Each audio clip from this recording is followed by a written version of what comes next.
మకర సంక్రాంతి అంటే సూర్యుడు మకర రాశిలోకి ప్రవేశిస్తాడు. కాలము రెండుగా ఉంటుంది, దక్షిణాయనము ఉత్తరాయణము. దక్షిణాయనంలో దేవతలందరూ నిద్రపోతారు, ఉత్తరాయణంలో నిద్రలేస్తారు. దేవతలు నిద్రలేస్తారంటే బ్రాహ్మీ ముహూర్తమునందు లేస్తారు, తెల్లవారుజామున 3 గంటల వేళ. దేవతలకి తెల్లవారుజాము వేళ అంటే అది పరమ పవిత్రమైనటువంటి కాలం. అందుకే ఉపనయనాలు, వివాహాలు, దేవతా ప్రతిష్టలు ఇవన్నీ ఉత్తరాయణ పుణ్యకాలంలో జరుగుతాయి.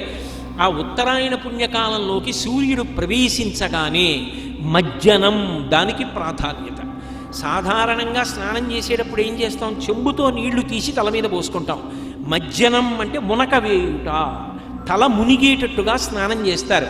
జీవనదులలో కానీ పుష్కరిణులలో కానీ స్నానం చేస్తూ ఉంటారు. తల ముంచి స్నానం చేస్తారు, దాన్ని మజ్జనం అంటారు.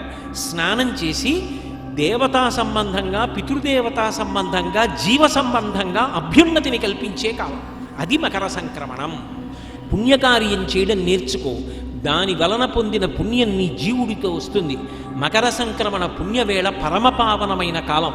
ఉత్తరాయణ పుణ్యకాలం దేవతలందరూ నిద్రలేచేటటువంటి సమయం. ఆ సమయంలో నువ్వు చదివే ఒక స్తోత్రం, నీ ప్రదక్షిణం, నీ నమస్కారం, నీ భగవన్నామోచ్చారణం నిన్ను కాపాడతాయి.